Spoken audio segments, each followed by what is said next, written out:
Warning, the following stunts are done by trained professionals. Actually, we're not trained. Robbie is just a dumbass and decided to do a drunken fantasy football podcast.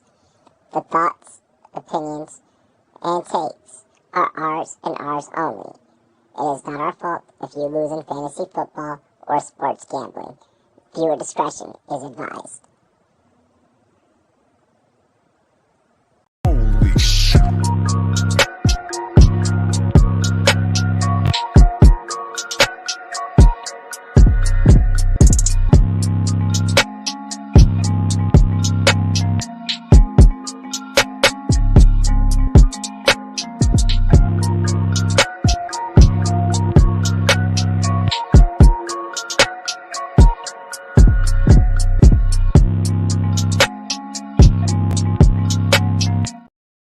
Good evening, ladies and gentlemen, pirates and pirates of all ships that you are sailing across these 7 seas of the NFL. Ladies and gentlemen, it is a lit weekend. We are just getting done with the Super Bowl. There's a major golf tournament happening. We have a UFC fight going down this week, and it's also NBA All-Star Weekend. If there are any NBA players watching this show, please wrap it up, okay? We know how those groupies can be. Protect your mental, protect your chicken, wrap up your damn jimmies, all right? All right. There's our All-Star Weekend breakdown. That's all that I'm going to cover. Kai Sinat, I'm talking to you. I know that you're playing in a celebrity game. You already know the vibes. Ladies and gentlemen, we have an action-packed show for you. I want to remind you of a couple of things. Can you pay my bills? Can you pay my telephone bills? Shop GLD. Link is in the description. Get like me. You see I'm rocking my LA Dodgers chain. I know that y'all saw Shohei hitting those homers, hitting those dingers, 20 or 10 for 21 while he was in batting practice. So you know I got to represent this beautiful, beautiful, nastiest, dirtiest city of Los Angeles. Big shout to Thompson.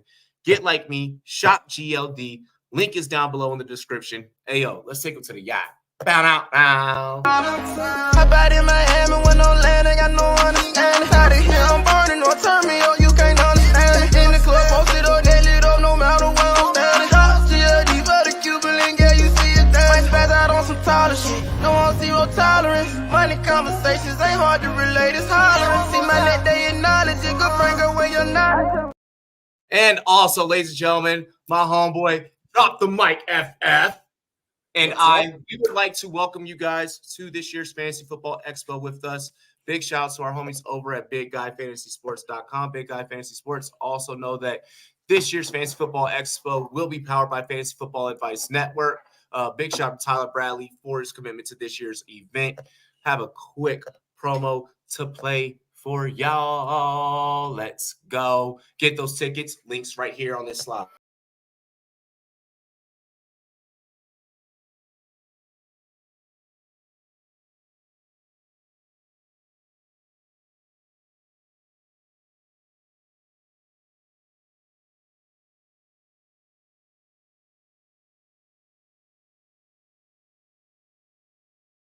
Big as the Super Bowl. Y'all already know Fantasy Football Expo, just as big as the Super Bowl, ladies and gentlemen. Bigger than a J. Cole, Lil Durk, Drake concert. This is the biggest event that the fantasy football community has going down. Make sure you guys get your tickets. I'm excited to be there. You guys will get to see me. You guys get to see me. I'll be repping Rumboyz and maybe another high priority brand here soon. We'll talk about that later. I also want to shout out our homies over at Pro Football Focus. All 22 is for me, is for you. Promo code Rumboyz. Take 40% off the subscription price. Link is down below. Challenge your friends to a full-on 10 to 12-man league where you get to draft a full 53-man roster. We're talking linemen. We're talking kick returners. We're talking defensive backs. The whole 9 yards, ladies and gentlemen. If you really feel like you're a fantasy football guru, all 22 is for me, is for you. You already know the deals. Rumboyz is the crew. Let's go, Mike. You ready? Let's go. Let's go. Let's go. You want to know why I'm ready? Y'all won the fucking Super Bowl. Because I'm a Super Bowl champion. Super Bowl champion. Super Bowl champion. Before we get into tonight's show, before I get into the toast and everything, I do want to very quickly share a moment of silence. I will be putting together, I'll be personally for the business, for our company, for Rumboyz Fantasy Network, I'll be getting my donation out. No, I'm not following in the footsteps of Taylor Swift with her $100,000 donation. Robbie's not a fucking millionaire. But I am going to be donating on behalf of our whole company, on behalf of our whole community. Really quick, let's take a quick, moment of silence for all those that were injured or lost during this Super Bowl parade weekend shooting. 1 second.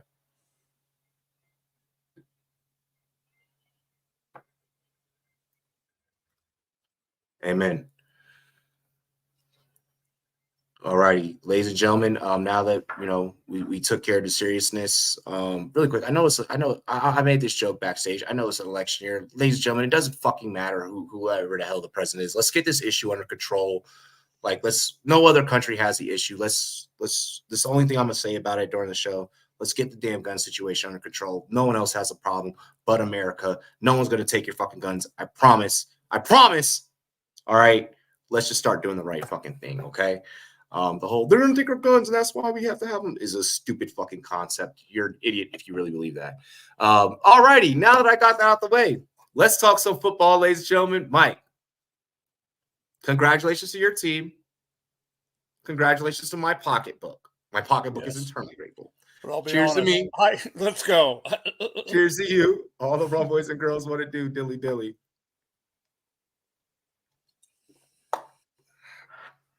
Mike, let's get into reacting to the game. First, let's shout out the chat. Yep. Leaves Jason Kelsey pulling up in a Chiefs Rey Mysterio outfit, crashing like an NPC, running into a bush while Trav and T Swift kiss. Who cares? Ian Gary wishes that his wife was with Usher. Oh shit. We are going to talk some UFC tonight, so make sure you guys get your pen, your pad, your sports book out on your mobile phone. We're going to be breaking down some UFC picks. Big shout out to Underdog Fantasy for retweeting me on the UFC pick'ems this weekend. Cash out 400 for the Super Bowl, including a handshake bet to win 100 at a Super Bowl party for Chiefs to win. Z2, keep it classy, mate. Keep it classy. You know what? I'm gonna go ahead. I'm gonna make me a mixed drink really quick for Z2's winnings. Wifey about to get a long pipe. Nah. Oh my God. I heard that. I'm about to be in that motherfucker stronger than a Black Power fist. Stop. That's what she'll pause. That's what she'll be saying later. And the new featherweight champion of the world leaves over on Twitch. Make sure you guys get like treated. Make a Twitch account. We will be starting the Twitch exclusives next week. Next week, we are going to be having Turned Up Thursdays. Make sure you guys tune in. Twitch only. First round exits. Oh my gosh. Also won a quick 100 on soccer and golf, says Z2. Whitaker whooping Roy Costa's ass. Mackenzie Dern looking fine as always. Marab will retire Cejudo. Cejudo should have been retired. Matt, what is good? Hey, yo. Mike, buddy, good job, buddy. Congrats. Gary, what is good? Hello, boys. It's been a while. It has been a while, Gary. AGZ? Bro, if y'all have not gotten to chill with Gary in like real life, like this is the kindest, like most like genuine person, like genuine is actually the proper adjective to describe. Most genuine fucking person ever. Give Gary a follow. Check them out. If you get an opportunity to shake his hand, chop it up in real life in the fantasy community, I highly, highly, highly suggest it. One of the most coolest people I've ever met. We got to have tacos together here in Denver during the SFB draft. There's only two people who can stop Mahomes now. Stroud is one of them. Sorry, Mike. We're going to get into that. Niners taking the ball first rather than second because both teams get the ball at OT. I think that's being overblown. Look, I have a stand-up comedy's worth take on the San Francisco 49ers. Hope that's week one. The beard is magnificent, Mike. Expose those shoulders, Mike. Damn, dude. Thank you, Robbie Gary. You already know the vibes. Let's get into the show, ladies and gentlemen. Thank you, chat. Run it up. Share the content on all social media. Mike, Bro. Drop it like it's hot. What? Drop it like it's hot. Drop it like it's hot. Let's drop these takes reacting to the game. We got overtime in the Super Bowl. Mahomes continues the dynasty. Say what you want about Purdy. Motherfucker still went out there and played decent football. I went back, watched the tape probably way more times than I should have, but we're not going to talk about my roster baiting routine. What are your thoughts on the game? Reactions to the Super Bowl? In which form? Give me something more specific first. Well, first, let's get the whole we're the Chiefs. Let's get the Mike rant out of the way. Let's get the excitement. Let's get that first. That's what I wanted to make sure. That's where I wanted to make sure where you were going because 0-2 in Black History Month. Gotta love it. Because I didn't know where you. I wanted to make sure where you wanted to go on this one. Little Bear, I love you. Please give me another interview. I'm sorry. Okay, here we go. Let me hold on. If we're gonna get Mike, if we're gonna get the Mike equivalent that Robbie's gonna have later, I gotta go crazy here. Oh, I got the rum tea going. Let's go. No, I just meant like if I'm gonna be as hyped as you. Yeah, if you're gonna be on 10, you're gonna be on 10. I got you. Yeah, exactly. Holy freaking shit! Was I shitting my pants? Okay. I mean, let's be real.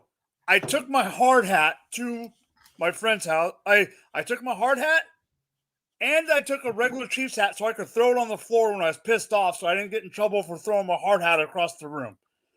Okay. My Chiefs hat got flown across the room more than a handful of times. Okay. But I am very happy. I am not shocked in the sense, but what I mean was it was down to the wire, all that. But I am going to be a man right now, and you know where I'm going to go when I get to the end of it.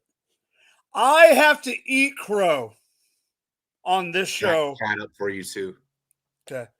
I have to eat crow right now about one thing before I go in to this quote and some other stuff. I'm praying to God it's about the fucking receiver that I fucking think it is. Just be quiet. Let me go. Come on. Feed me. For 2 years.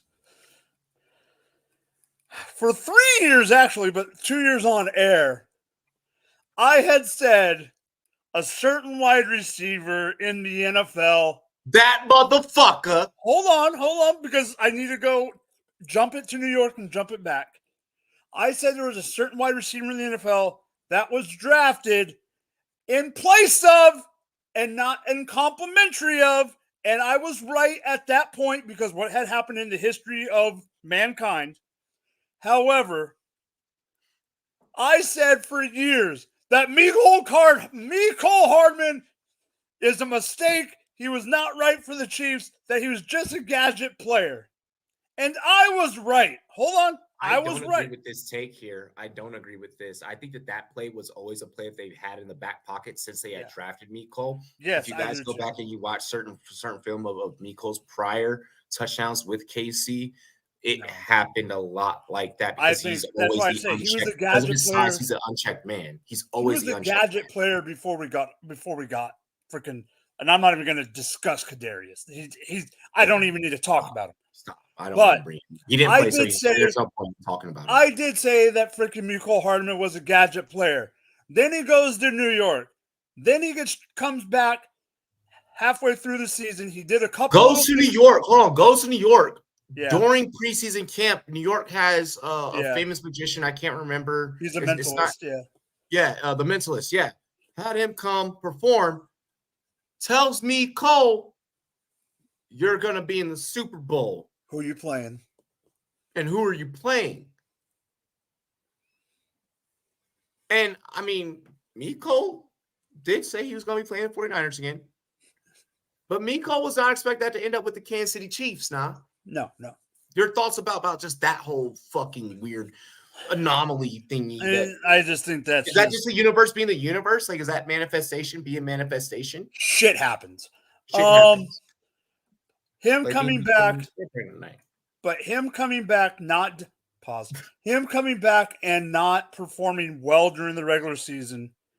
Then, and it's not, I think the one play that I love about McCall in this game that's not being talked about because of another thing that I will bring up in a second that wasn't as good for the Chiefs was the long bomb that he caught that not very many people would have caught because he was able to put the gas on in that 50-yard, 40-yard pass in midair in the first quarter that is being overlooked because it was on the same goddamn drive of something I'm going to bring up in a second. But him catching the TD, him winning the game on air, and he's a Rumboyz rookie, right? He is a Rumboyz rookie indeed. Ironically, we played his interview during the pregame show. Yeah. Right before kickoff. As a Rumboyz rookie and on air, put me on full screen real quick. This motherfucker requested full screen. Let's go. Solo. You solo. Hit that guitar solo. Let's go. I would publicly like to apologize to Mecole Hardman for the slander that I gave you before. I take it back. Go Chiefs! Really quick, Mecole, I always believed in you. I always believed in you. And that's not being biased because I interviewed, but I always believed in you. So someone clip this little solo session here between the two of us. All right. Now, Robbie, I'm just going to. He's a rum boy, bro. We always defy the odds. We're the real underdogs. Game in general. I've given my takes on the game in general. It was crazy. We'll talk about the Niners stuff in a minute. You can go and then we'll go there. But as the resident Chiefs fan, I have to address something. That was cute. Isaiah Pacheco fumbles the ball in the red zone. Both running backs did, though, back to back. No. I'm not going there. I'm going to the other one. Which caused Travis Kelce to run into Andy Reid and lose his fucking mind. I want to acknowledge what happened with the Andy Reid, Travis Kelce thing. Because it was on that play. That's why I want to bring this up. I know that it was on that play, but before you go, I kind of want to put it hand in hand with this comment.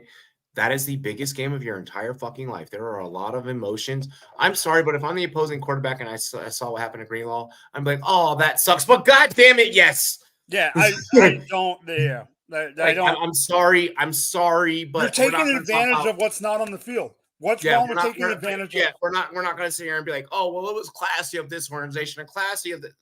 No, stop. The emotions are running that high. We've all been to that point in a big game. Like, if you won profit this week, your emotions were probably right there just as matched with the players. Obviously, I'll be honest. Can I be honest? Had that emotion. I'll be 100% real. I literally looked at my buddy and said, there's a defensive weapon we don't have to worry about anymore. And you know what? I don't fault you for that. There's many of things. Like, if it was regular season, I would have some shit to say.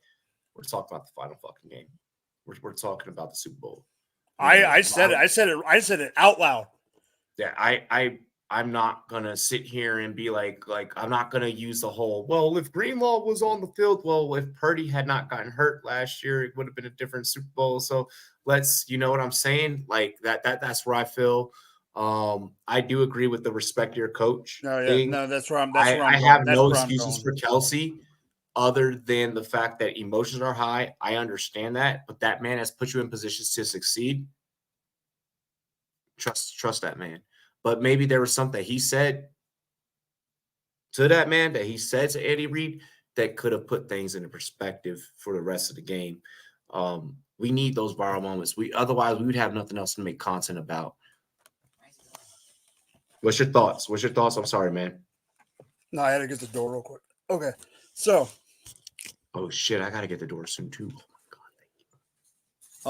Thank you. Travis Kelce, you're in the wrong. Hands down. You shouldn't have done it. Gary's right. I did listen to the podcast I didn't listen to the whole thing, but I did listen to the clip. he did admit that he was wrong. Jason laid into him. I just have. How do I'm not. Huh? We don't even know this. We don't know. Yeah. Stop saying, hey, can we do one thing for the rest of 2024? Can we stop with everyone's a part of the fucking Illuminati? Can we stop with like all this shit? Because like here's my thing. And I've said this before on air, I'll be damned if I become successful and the narrative behind why I become successful becomes, oh, he sold his soul to the devil. He's a part of Illuminati. Suck my dick. Y'all have watched me stream fucking forever for the last 6 years. Y'all don't have stop. I'm so tired of the whole, oh, they became famous. Now they're probably the part of Illuminati. Can motherfuckers just get rich normally? Can people just take advantage of their opportunities and be blessed? Maybe it's the reverse. Maybe they just got blessed. But do we forget that? Look, let's remember. I'm gonna take the Kai Cenat approach right now. I'm gonna take the high ground. Or well, Killer Mike just said this about his Grammys winning. Rap Album of the Year. Motherfucker, did you forget God Loves Me Too? Like, if we're really gonna play the whole like conspiracy theories and Illuminati, this and I'm sick and tired of the Travis Kelce only one because him and his girlfriend did Pfizer commercials. I'm so sick and tired of hearing all of this shit. Shout out to Jeff Kavanaugh for letting me rant on Twitter today about it. Stop it. All of you stop. All of you, like, I get that it allows you something entertaining to type on the internet, but people can be successful without selling their fucking souls. Like, just stop. Like, I guarantee if someone close to you that you really love and that you really adore got rich or got famous, if you were to sit back and be like, oh, like I guarantee that family member would feel some type of way towards you. Like, I'm just done with it. I'm done with the whole fucking conspiracy theory shit. I want to throw that out there. Go ahead. I'm sorry, Mike. No, you're good. It needed to be said, dude. So I completely understand Jason yelled at him and everything else. I get it. Travis, yeah. But like Jason yelled at Travis on the show, said you were out of line. He understood. He did say that he understood the reason in the sense of, passionate. He wanted to be able, Jason doesn't think that Travis, and Travis said he wouldn't have done it if it was anyone but Andy because he loved him so much and all that. Yeah. And that's why Andy didn't go further into it that he could have on a normal game, blah, blah, blah, blah, blah. But the last thing I want to say about it is I do think it was a heat of the moment game out of the play, not doing good in the first half and all that. For the people that are going on saying that Travis is a problem now, need to shut the F up.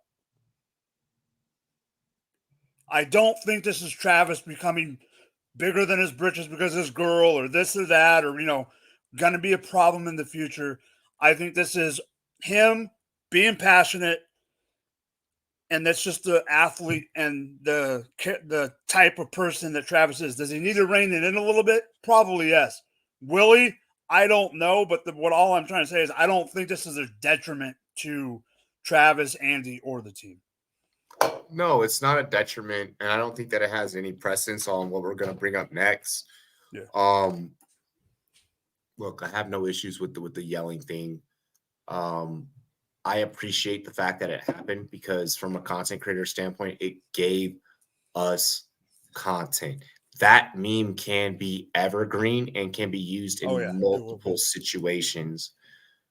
It'll be the Spider-Man one. It'll be the Spider-Man. Yeah, it'll become the new Spider-Man. Like, here's my thing. Like, yo, you could use that meme like when as a cat, like the caption to that meme could be like, telling my wife, hey, I told you we only lost by one leg. We have a better day tomorrow. Like, there's so many different evergreen ways that can be used. Look, there was passion. Shit happened during that.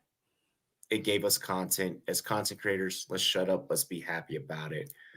I want to get into what is the likelihood of Kelce returning I want to get into the Rashee Rice outlook, and I want to get into the overall outlook of the Chiefs being able to continue this. I mean, at the end of the day, I've said this before, and I'm going to keep saying that I've said this before because I want to make sure that this gets beat through every single person's head that watches this show. You have NFL Kobe at the most important position in football. So when you have a true Mamba like that, do you think your organization, I'm saying your because it's your team, do you think your organization has a competency to continue to build around him? Or do you think that they bring back a lot of, the vets, they keep some of the young guns, and they just kind of keep building with what they have and bring in new pieces to kind of complement what they already have? We know Chris Jones' situation. We saw Willie Gay pass out at the parade off a bottle of Hennessy. Don't drink Hennessy. That Hennessy, you switch that H for a P, it turns into Prinacy really fucking quick, all right? What are your thoughts? I'm going to give it a little more of a deep dive on this one, on this topic. Let's step away from this. Let's step away from the Super Bowl for a little bit.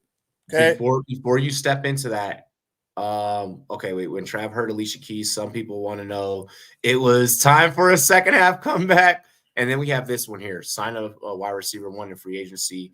Now, I'm gonna, in my roundabout way. Travis Kelce is Powell. Travis Kelce is Shaq. I don't think that we've gotten the Powell version of what could happen at the tight end position yet. I don't think it needs to be the tight end that turns into Powell. I love that take. Please didn't say me. And I will go there in a minute. When it comes to the pieces adding, I want to go there before I go to Super Bowl and to the other question. Yeah, it's your floor right now in terms of what one of the things. Yeah, one of the things that this. Yes, I do think they're competent enough, hands down. One of the things that Brett Veach and this front, and it's hard for me to admit, partly because I'm still on the high from winning it all, but you also have to look in the future right away because things happen. And, there's been some media clips with a couple players that I'll bring up in a sec. But one of the things in the draft that this front office has been able to do very well, and that is to draft and develop DBs in the last 4 or 5 years. They're starting to be able to do that very well. I know me and you have talked about a Virginia boy because I knew he was going to leave, but I still loved Juan Thornhill. Even though Dan Sorensen did some stupid stuff, he was a mainstay while he was there. And then Barry in the past, they're able to bring in veterans like Reed, and they're still going to have to do that. You got Reed now. Your defensive secondary is scouting is impeccable. Your ability to bring in secondary players. You got McDuffie, Watson, 5th rounder. I can't remember his name right now. I know Toby would know. Oh, Fenton. Fenton got hurt. He's still there. I bring that up because of the Chris Jones situation. Chris Jones, they did whatever the tag was today to allow them to franchise him again. If I have to say right now, because of the comments that he made on the Kay Adams show, my prediction right now, and I would not have said this 3 days ago, because, I said it earlier in the offseason, what I thought about Chris Jones. But if I had to pick right now, Chris Jones is a Chief in 2024. L'Jarius Sneed is not. I'm afraid that we're going to lose L'Jarius Sneed because we have the depth in DB and that we know we can produce. Here's as someone that played the position, I don't know if we can pay both of them. That's the problem. If I'm Sneed, knowing that this is as good as it's going to get, I'm taking my bag for the rest of my career and I'm going somewhere else. Yeah, and he literally said, "Pay me," and that on the Kay Adams show. Yep. And he did say that in reference to the Kay Adams show. You did bring that up, and that's what scares me. No, you're good. But I'm just saying that's what scares me. The whole thing is it scares me. If I'm you as a Kansas City Chiefs fan, put it like for perspective, that scares me because of what we're going to spend on the books to retain a guy like that. And that's what I mean. I don't think we're going to be able to hold both of them. So I think we're going to go, and this is why I'm going to circle back to the wide receiver thing. I think we're going to go Chris Jones, let Snead go, get another veteran on the DBs, even if it's, I'll even take Patrick Peterson at this point for another year. Yeah, and that's kind of what I was saying. Get someone that knows how to do the job. I don't think that you can bring in a rookie. I think you have to get someone in terms of continuing the secondary. You bring in someone that knows the job, that can do the job. I think that you have to maintain what you have on the front line. So if I'm the Chiefs, I'm not getting cocky and saying, "Yeah, I'm going to throw the bag at Ladarius Sneed." I'd rather you're paying Chris Jones. Yeah, I'd rather let a Sneed walk. I can get more lifespan out of that front line because those guys, there's so much muscle memory that goes into what they do on the field. It's a little bit easier. At corner, that's an everlasting, ever-changing position because as a receiver on the opposing side, I can find new ways to beat you, and I'm going to invent new ways to beat you. It's not like Don't forget that we just extended Spagnuolo, who is the architect of what we got right now, so he would be able to keep going. And that's another thing. You guys have always been able to make secondary work. If I'm the Chiefs, I'm not getting cocky with my with my bankroll, and I'm not blowing that on a Snead. So I'm interested to see how that works out. Really quick, I know that I brought this up really briefly. I just want to touch on this because I want to get into some other things throughout the NFL. I know that everyone else wants us to. I'm watching the viewership as we continue to talk about the fucking Super Bowl that's already happened. Two things I want to touch on. Rashee Rice's outlook, I think, impeccable. I think you found your new Tyreek Hill. Fringe on that, but I think that you got a guy that's at least 70% of what you could have, 75% of what you could have gotten out of him. We'll see what happens during the offseason. I think that Rice is still developing. I don't think that we've seen the end. Oh, I agree with you there. I just think there is a. I think this last season, the Super Bowl winning season, was a sample size.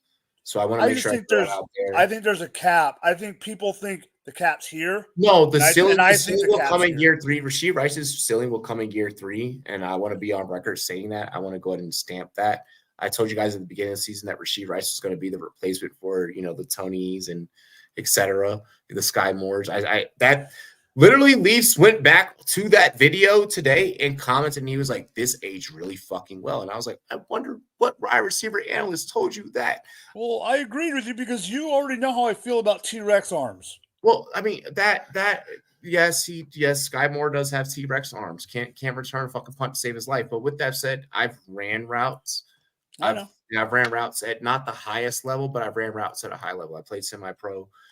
I know what the fuck I'm doing.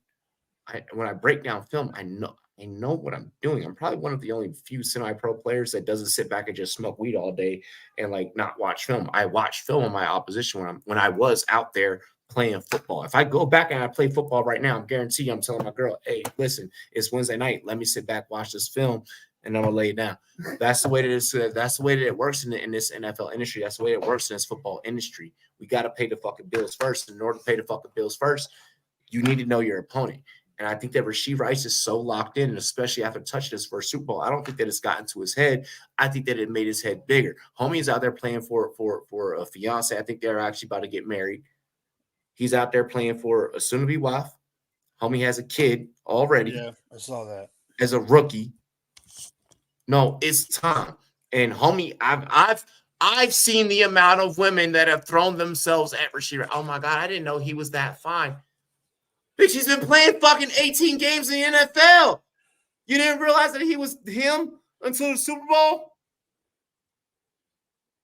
So that also is a side piece from the entertainment aspect that drives me crazy. I think that Rashee Rice is him.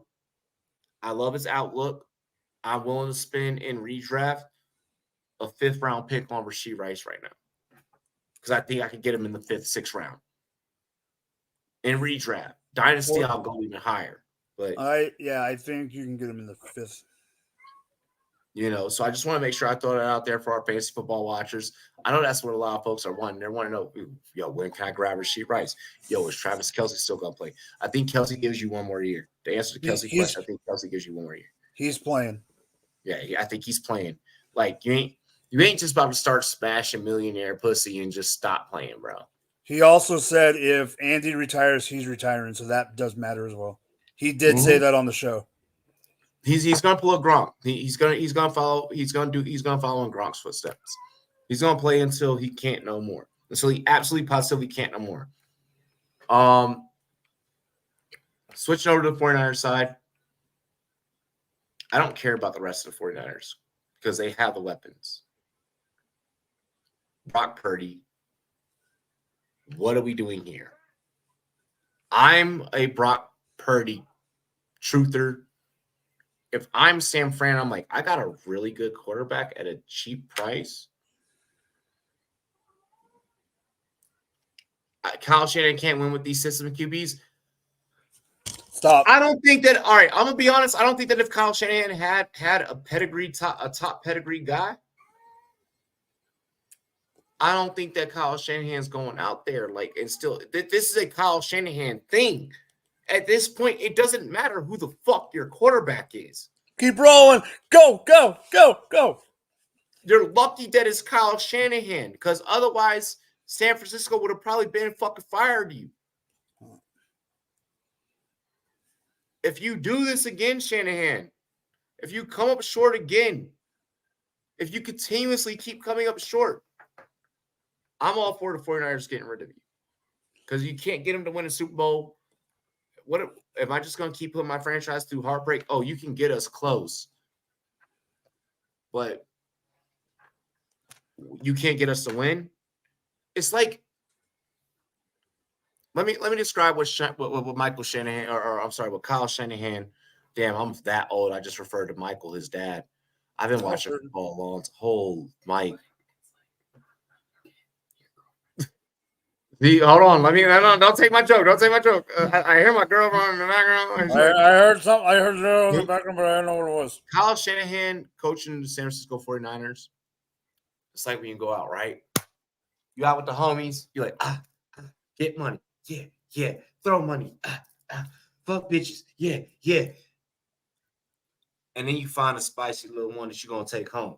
And you're like, yeah, baby, it's going to be on. It's going to be popping. You're driving home from the club. You're driving home from the bar. You're like, yeah. You're looking over like, yeah, you better get it. And the next thing you know, all the substances that you have taken throughout the course of the night, your season, whatever substances those may be, we will leave that up to your own interpretation. All of a sudden, it all fucking hits once like a bicycle running into a fucking brick wall on a DoorDash delivery. Motherfuckers, food, everything gone. And next thing you know, you're about to go and you're about to lay it down, you're about to get it in, and it's just...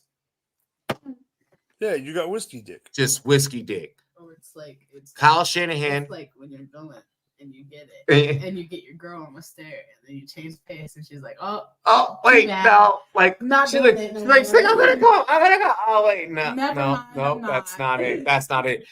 Kyle Shanahan, that is you. I'm using the face of seriousness right now. I just got done with my little comedic episode. That is you. That is you.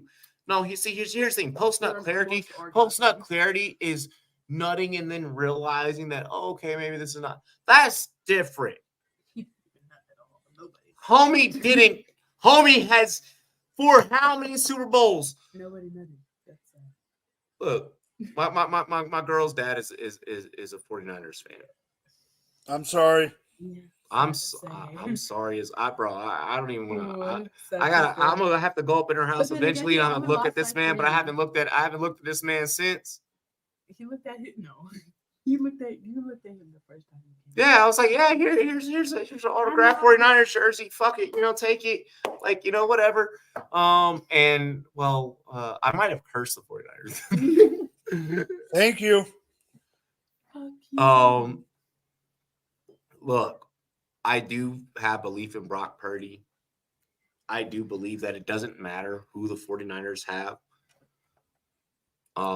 I'm sorry, your coach does not make great decisions and clutch decisions. I'm not buying the whole, we didn't know the overtime rules. No. I'm gonna piss that away because I want to get into some other topics while we have time in the first half. Yep, go. But I'm not buying the whole. We didn't know the overtime rules. Bullshit. Bullshit. Bullshit. I don't know if the players did, but the coaches did. And that's all that mattered in reality. I think he really wanted the third OT. No, I think he might have as well. Because the third OT is a win. No, I don't think that Shanahan knew what was up. It sounded like a very much Ron Rivera excuse. Ron Rivera used to make excuses of, well, I didn't know that if we won this game, we would have made it in the playoffs. Oh, well, I didn't know that, if we just converted on 3rd and 1, that, he used to make these really crazy excuses, and it sounded very Ron Rivera-esque. So the way that I'm treating the 49ers situation with that excuse is, bitch, you knew. You knew. Don't play me, play lotto. You have a better chance. Don't hustle. You're not going to lie to me as a fan, and you know what I mean? Yeah. So that's how I'm ending that whole thing. I want to get into some other teams, but I want to keep it AFC. Where are we going? Where I think you're going? We're going to one of the poorest cities in the AFC, probably the poorest city, economically speaking. I want to talk about Baltimore. I want to talk about this plus 200 odds. It's Derrick Henry. His future weighs in the balance. We know how the running back market got treated last year. I think that this year showed that running backs actually still have value. I want to know your thoughts. Plus 200 on the Ravens to land Derrick Henry. Do you think he lands in a different spot? Do you think he should be in a different spot with a different team? I want you to embellish here. All right. So you posted this on Facebook, and what were my exact words? I wish we had a Facebook dislike button. I will be 100% honest. Yes, I dislike it. But you know why I dislike it. And that is because I do not want him to be a Baltimore Ravens as a goddamn Chiefs fan. I don't want him on that team. It is a good fit for him. It would help that team. J.K. Dobbins is a free agent with knee issues. Gus is a free agent. Why can't I think of the rookie they had last year, Robbie? Keaton Mitchell. Yeah. You got Keaton Mitchell. Personally, where'd you go? All right, here. I just had to see some shit. Okay. Because there's a reason I want you on camera. You got Philly. You got Baltimore at plus 200. You got Philly at plus 5. You got Dallas at plus 5. You got Texans at plus 750. Personally, I do think this might be one of the best landing spots for him. People think Philly is, but Philly, as you know, can't figure out if they want to give 1, 2, or 3 running backs the opportunities in the game. So I don't know if that's a good spot for him. Unfortunately, I think where he's going to end up is in Dallas. I don't want it to be – obviously, I don't want it to be Dallas. I am on record stating before that this would be better for Baltimore if they had a Derrick Henry. I've stated this before when we talked about the subject. Yep.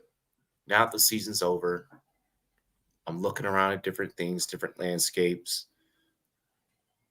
I wanted to try and maybe tie this player earlier into the other subject, but it's just too good for me to do it now. I feel like Derrick Henry to Los Angeles versus the current rumor that we're hearing about Saquon to Los Angeles is a better fit and better. I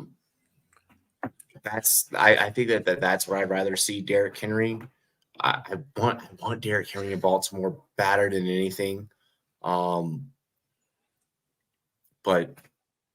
I think that Los Angeles better than what you want tonight. But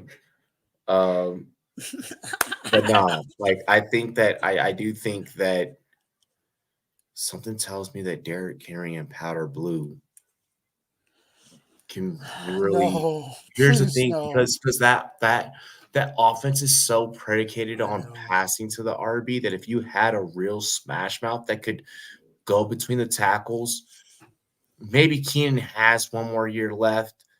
Mike Williams, I think, is probably going to be out the door. If that happens, is Eckler on the team? No, I don't think that. Even if it's Saquon that ends up there, I don't think that there's any. Is there any? I don't think there's any realm possibilities of Eckler still remaining a Charger. Is Eckler on the team if neither one of those two go there? Because I do think that is a chance. I do think there is a. If neither go there, then Eckler stays because they have no other. There's not pedigree in this class. Like, I think You're going to tell me that I would almost not saying it's a slam dunk at all, but you know where I'm going with if they bring in Blake Corum, Eckler's fucked. That's what I think is going to happen. Eckler's fucked 6 different ways till Sunday. They're bringing. I just have this feeling that if a team doesn't trade up to get him, if they get Blake, oh my God, it's just going to be a wet dream and a half. I'm so glad I already have him on a Devy team. I don't have to worry about it. I'm telling people now that Blake is going to be a gem. No one wants to fucking buy in. Oh, like, you know me. The mileage that he had in college, bitch, plenty of running backs have had mileage in college. Not everyone's going to be Josh Jacobs. Not everyone's fucking Josh Jacobs touchdown Heimer Smith. No. Braylon Allen. You mean Brandon? Or is he talking about Braylon for real? I think he's just saying like how Braylon's a beast. You know. I will say this though, like in terms of futures, placing a futures bet, I love betting on where players are going to end up. It's just that extra solidification that you were right when you get the cash in at plus 200 odds for him to end up in Baltimore. I think the chalk hits. I think that Baltimore at this point is willing to do whatever the fuck it takes to get them over the hump. They're only a few pieces away. I don't even think they were a few pieces away. I'm sorry, but if Keaton Mitchell was healthy in that playoff game and able to play, I think Keaton as a rookie probably could have taken over and done some things. The running game for Baltimore has never been all that.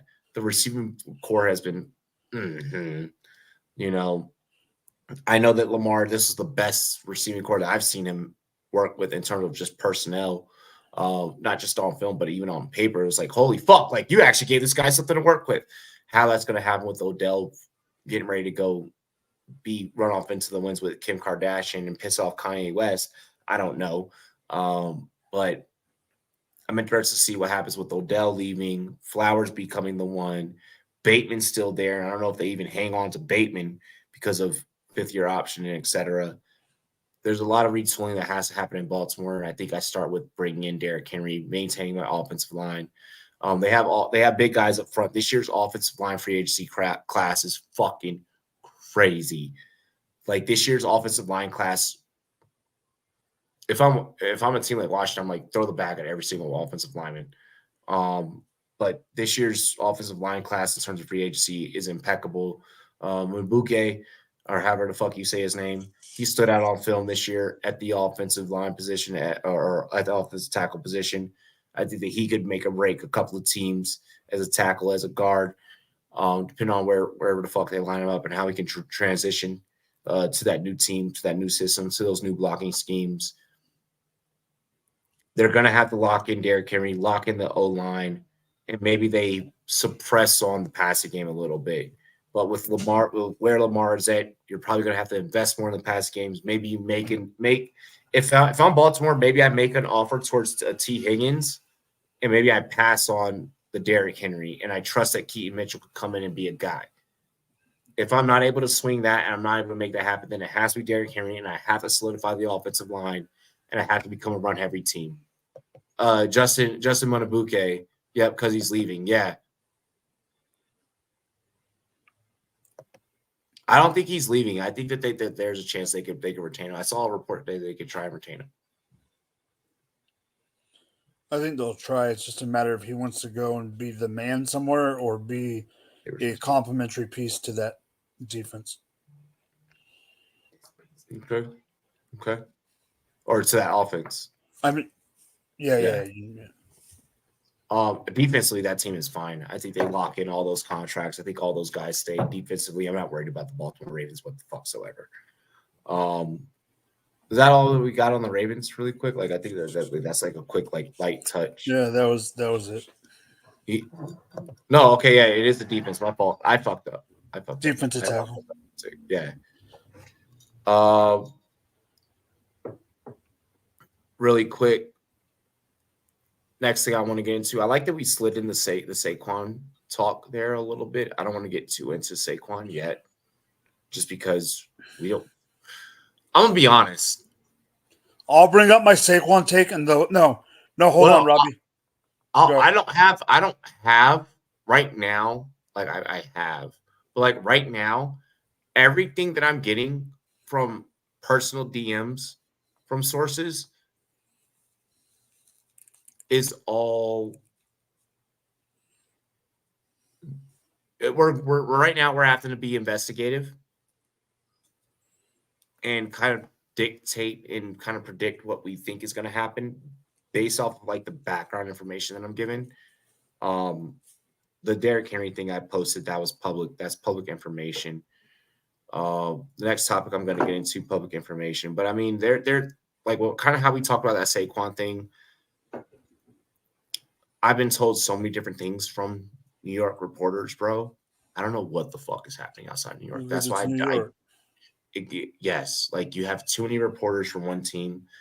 I don't know which way we're gonna go with that. I want to see that develop as we get closer to the draft. I want to see how that develops. So I want to make sure that the chat, you guys stick a thumbnail, stick a thumbtack in that Saquon topic.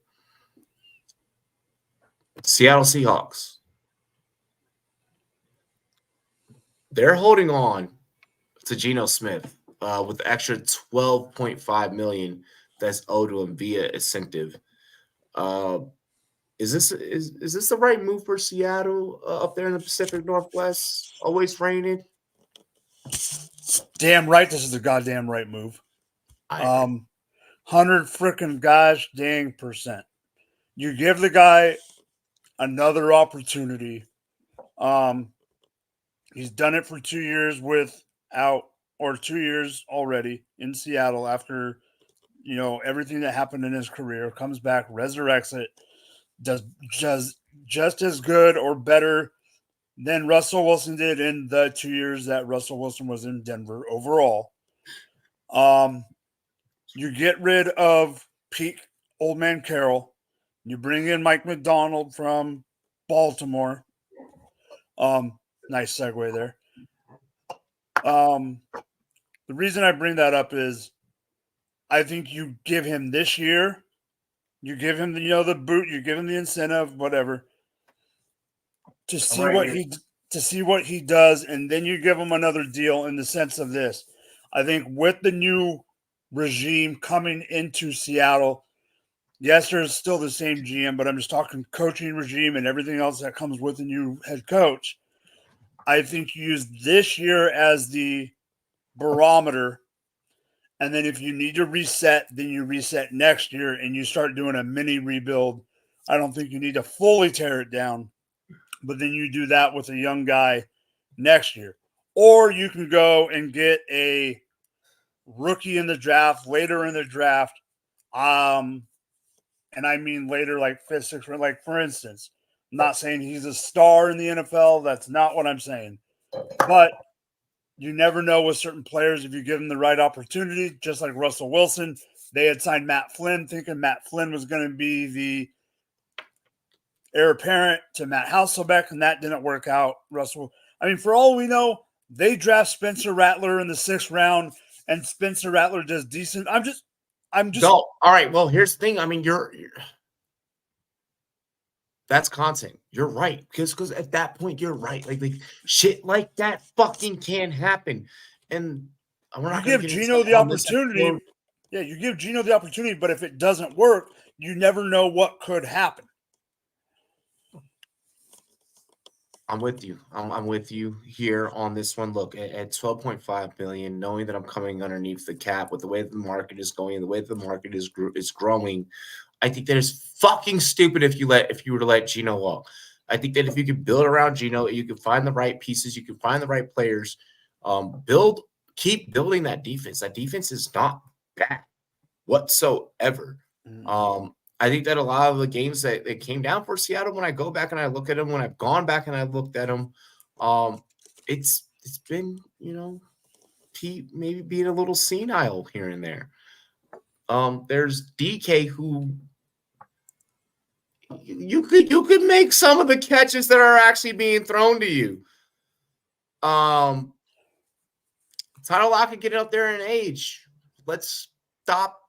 I feel like DK's kind of reciprocated off of the fact that it's Lockett there, and he hasn't truly having to step up into his ones, whereas given a couple of passes that he should have caught and have been like, oh, well, like that just sailed over my head. Well, it's like, well, it sailed over your head because Tyler Lockett would make that catch. I think this allows JSN. Yeah, I think that JSN comes into his own, and we'll see how the diva issues continue to work out with the DK.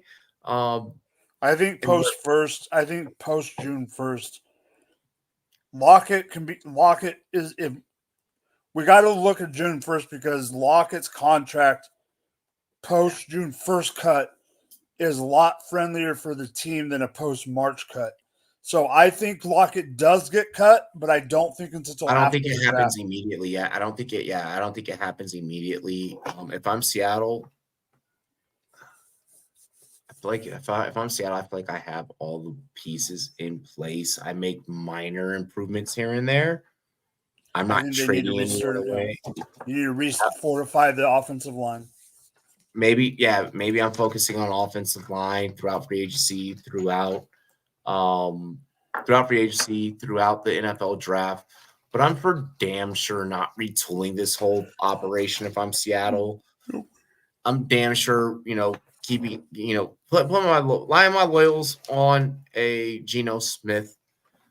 I don't think that this team is far away at all in terms of the NFC, just in terms of conference. When I look at just the conference and scope, I think this team needs to look at division, look at conference, and then start thinking out of conference as to how to build their team. I think that they're right there. They're right there on the precipice.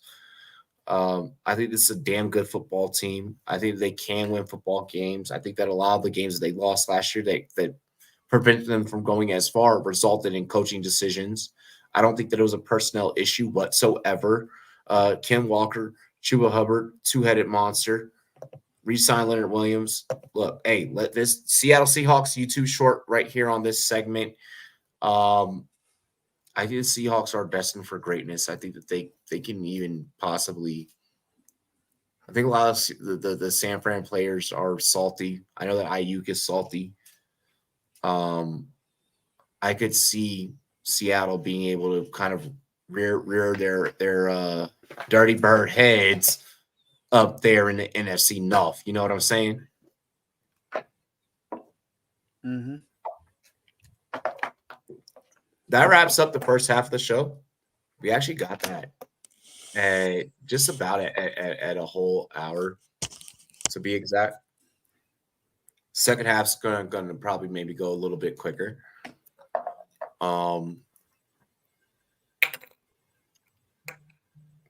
We are gonna have more New York talk on the other side. Unfortunately, we're not doing that because the algorithm's like New York is a big market. Da, da, da, da. Fuck your big market. We're not doing that because New York is a big market or anything like that. No, I know why. We do have to touch on a small market in Believe Land. There's a financial crisis that is happening. I love how I'm working my way out of the finance industry, and somehow, even working in the NFL industry, finance still comes back into play. So we do have to talk about a financial situation in Cleveland, and then we also got to give you guys some UFC picks. That is true. That is true. I love that we have Mike here for these UFC picks. We know that he loves UFC, so this is going to be interesting to get his insight. Now that football's over, you get both of our undisclosed, undivided full attention on a UFC fight tonight. So make sure you guys check that out here on the other side of the Rumboyz Fantasy Network. Like, comment, subscribe to our YouTube channel. You can also check us out on Twitch. I'm going to see how the community feels about it. I may start up a Kick channel or even a Rumble. No, I'm not going to show my penis.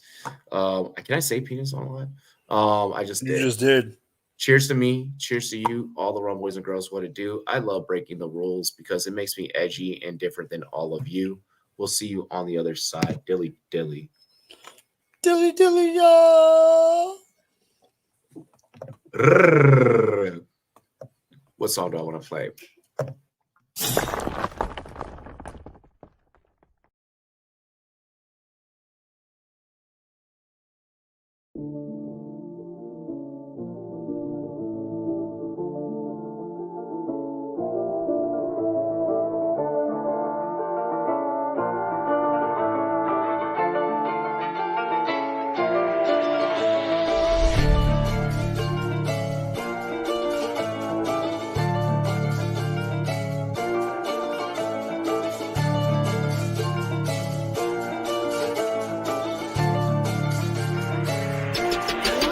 Just stick to the plot. Hey, stick to the plot. Hey, stick to the plot. Hey, stick to the script. Sometimes you get what you get, so don't try to go and chase shit. Just stick to the plot. Hey, stick to the plot. Hey, stick to the plot. Hey, stick to the script. Sometimes you get what you get, so don't try to go and chase shit. See, life's kinda funny. You stick to the road to the riches and hope you don't crash like some dummy. To get to this money, you cut every piece of the pie to find out you sliced into an onion. Now let's change the subject. These niggas who think they got something, but actually they end up with nothing. It's getting disgusting. I'm tired of the fucking assumptions. I'm about to blow up like a Russian, so stick to the plan. When you lose it, gotta get it again. Keep it moving, never stick in the sand. Even with tired, like Michelin man, shit, I know I'm the man, so I don't give a damn about opinions. I'm racking up millions, you stacking up pennies. She throwing it back in the back of the venue. Now we taking off and her man and his feelings. Now back to the business. Back to the lab with my niggas. Actually back doing laps in the trenches. It's my second home. I ain't have to go visit. I stay resident, embedded to living the life of a nigga. By day we just niggas. At night we the victim. The life of go get 'em. So I'ma go get it. I stick to my plan and I stay on my mission. A plot. Hey, stick to the plot. Hey, stick to the plot. Hey, stick to the script. Sometimes you get what you get, so don't try to go and chase shit. Just stick to the plot. Hey, stick to the plot. Hey, stick to the plot. Hey, stick to the script.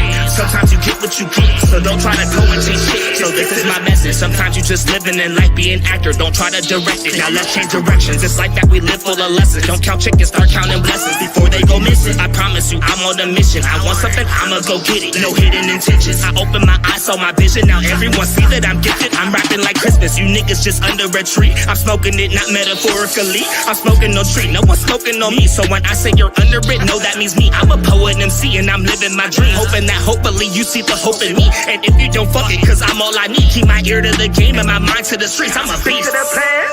Stick to the number one mission at hand. Stay true to yourself and give your life meaning. And fuck their opinions, they won't understand. To get to the top, gotta give all you got. Only getting one shot, so give up or not until your heart stops. Gotta stick to the plot. Hey, stick to the plot. Hey, stick to the plot. Hey, stick to the script. Sometimes you get what you get, so don't try to go and chase shit. Just stick to the plot. Hey, stick to the plot. Hey, stick to the plot. Hey, stick to the script. Sometimes you get what you get, so don't try to go and chase shit. Just stick to the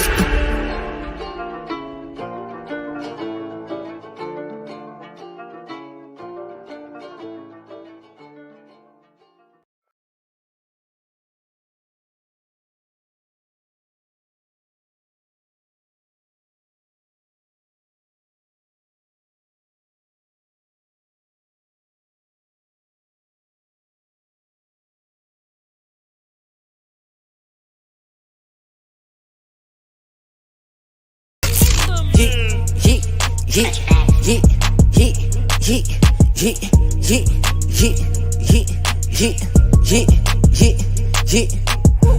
with my niggas, round with the stick. Ooh, ooh, ooh.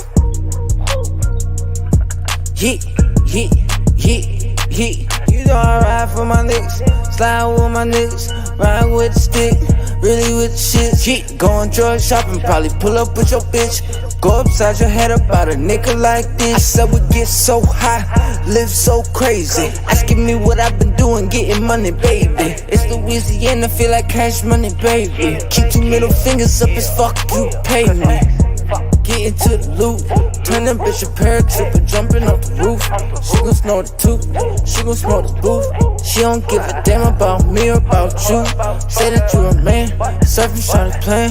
Skiing, dancing, sand, shawty, she ain't never land. We ain't holding on the hose, let some go and let her go. Hop inside my spaceship and take it to the moon. You know I ride for my niggas, slide with my niggas, ride with the stick, really with the shit. Going drug shopping, probably pull up with your bitch. Go upside your head about a nigga like this. Said we get so high, live so crazy. Asking me what I've been doing, getting money, baby. It's Louisiana, feel like cash money, baby. Keep 2 middle fingers up as fuck, you pay me. Man, I walk up in the room, no, I'm the man, y'all sees to talk. My movement's elegant, effortless just like a boss. Invested so much in myself, no cap with what I cost. Do what the fuck I want, no practice, life is my only one. Blowing on my phone, always asking me what's the move. Get a bag, hit a jump, smoking weed and hit the stool. If you're not with the gang, I really cannot fuck with you, bro, because you minding every business, someone's paying you. You know I ride for my niggas, slide with my niggas, ride with the stick, really with the shit. Going drug shopping, probably pull up with your bitch. Go upside your head about a nigga like this. I said we get so high, live so crazy. Asking me what I've been doing, getting money, baby. It's Louisiana, feel like cash money, baby. Keep 2 middle fingers up as fuck, you pay me.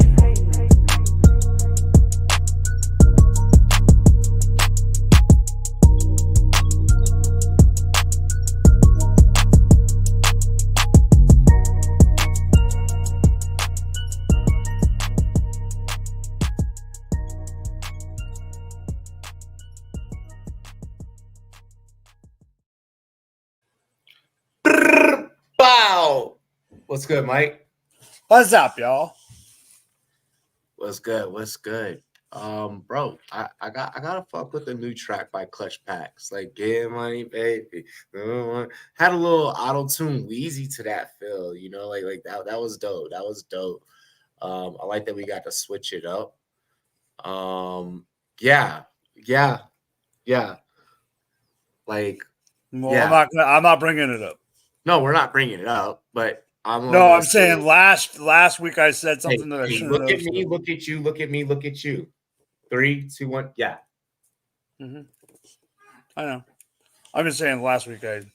But like when you're big time, you know, you get to like do like wild shit like that, and that's why like I'm trying to make shit different. I'm trying to make shit different. Not Garoppolo using pets, but lost his job. Robbie showed his penis on another tip.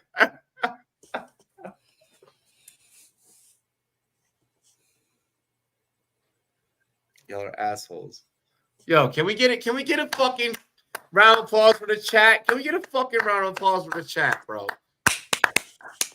Let's get a fucking shot for the chat, bro. Let's get a. Come on, man. Come on, man. It's the Rumboyz. It's the Rumboyz.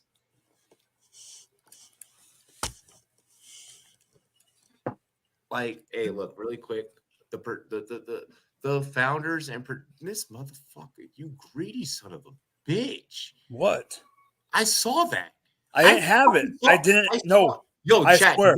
Someone screenshot that. Someone fucking I that shit. swear on my dad's tattoo that I did not drink that. You didn't drink, but you almost did. You got almost excited. Yeah, but I didn't. Yo, hey, Mike at a blackjack table. I have 18. I'm gonna stay. Yo, shout out to the fucking chat, baby. Everything that we've ever done, everything that we're ever about to do has literally been because of our community that we built. Y'all keep sharing the content. Y'all keep spreading the word of the Rumboyz. Yo, cheers to me. Cheers to you. I'm excited to gamble at the end of this show. I really can't wait. That's really what I've been waiting for. So we're probably going to get through these next few football topics so that we can bet some fights. Yeah? I didn't know you were. Never mind. I didn't know you called it gambling. I thought you called it something else. A lifestyle. With that being said, 1-800-GAMBLER if you have a problem. Like, if I don't say that, someone could be like, Rumboyz Robbie told me that fucking gambling was a lifestyle. So I'm just out here fucking just gambling my shit away. No, don't do that. Don't do that. The only issue is if you lose money. The only issue is if you lose money. Just wait. Really quick. Can I flex? Oh, Hey, no. yo, Are you bringing her on camera? Oh. Nah, I got the Mrs. These Flowers show. Oh, I thought you were going to. No, I keep that. I keep. I know, that's why I was like, wait, what? My daughter and my girl, two things I get to keep to my fucking self. Y'all get to see the rest of my personal life. You only see me if I want him to let you see me. But nah. Ribbon I'm gonna use later. Roses. Stop. Private, remember? Quintessential package. I'm gonna humble myself. Yo, like we are going crazy tonight. Jeff Dill, KO underdog, because I don't like Layla and Lee Machado Gary. Yo, we're gonna get into the fight. All right, let's get to. Do you just want to breeze through this motherfucker? No, we're waiting. We're making them wait. Make them wait. Ayo, Lisa, you can get Aiden this motherfucker by UFC. What's funny about this whole topic is everyone's giving Gary a hard time, but O'Malley's just as bad. Oh, O'Malley is just as bad. O'Malley is just as bad. Robbie ain't those motherfuckers who only love on Valentine's Day, 365 days out of the year, bitches. You've been pursuing me. No, you pursued me. Simmer down now. Take another shot. With that statement, take another shot. No. Let's get into it. No, you're still taking another shot. With that statement, we have to figure out a financial crisis, which is something I probably shouldn't be doing in my part-time, but fuck it. Let's have a drink and let's do this. Math is my subject. An idea was brought up, and social media erupted today when the idea was brought up. I felt in my eyes social media erupted. That's what I woke up to. I think that it's more so that the teams that were discussed that fucked social media up, less than the finances. It's not the finances. It's not the teams. It's not the numbers. No, the numbers are there, and I think that that's how homie based his take. We're not calling out colleagues here, but I think that that's how homie based his take. I don't think that it's necessarily the math with this situation. I think that it's the teams involved that makes me be like, what the fuck? Could the Cleveland Browns, while they still have a DTR, a healthy DTR, a healthy veteran Joe Flacco who is able to compose himself and have poise within the game of the NFL speed, be able to fucking finally move on beyond the sexual predator of Deshaun Watson? Can I say those words on YouTube? Can I call someone a sexual predator? Yes. You just can't. For the Cleveland Browns to move on from the predator. If they were accurately accused. He has other trials pending, which makes this move even crazier. Could the New York Giants move on from Daniel Jones, take on to the Watson contract? I think that's what I want to say. Either way, there was I want to say 20 or I think it's 21 that's left for the next 3 years that they have to pay. I think it's 21 per year. That they would have to pay to fulfill, because 21 times, hang on. 21 times 3. Yeah. I think it would be the next 3 years that they would have to assume the contract. It's only for 3 because it's a 5-year deal. It's 4. So what? Okay, so here, Watson and 20. Yo, look at the fucking chat. no. So Oh here, oh my god, Robbie, let me have the floor real that should have quick. been on Twitch. Let me have the floor real quick. According to overthecap.com, his My cap favorite site. in 2024, $63 million. But they wouldn't assume the full thing if it was a trade. No, I know. For 24, 25, and 26, the cap hit is 64 mil.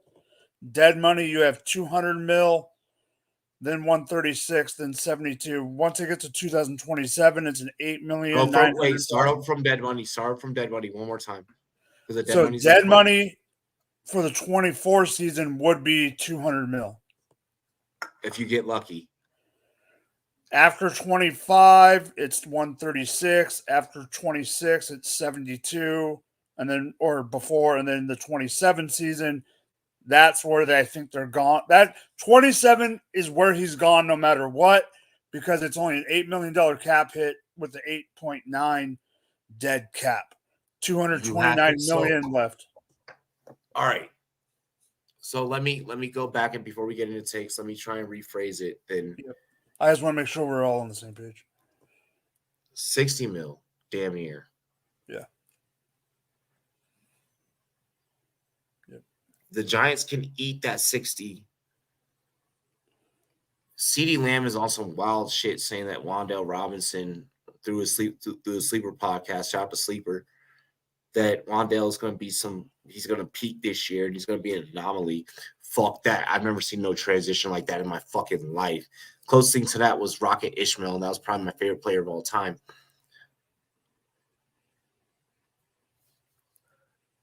It sounds cool when you get down to the math about this Giants, Cleveland, Deshaun Watson, Daniel Jones, and a couple of draft picks trade.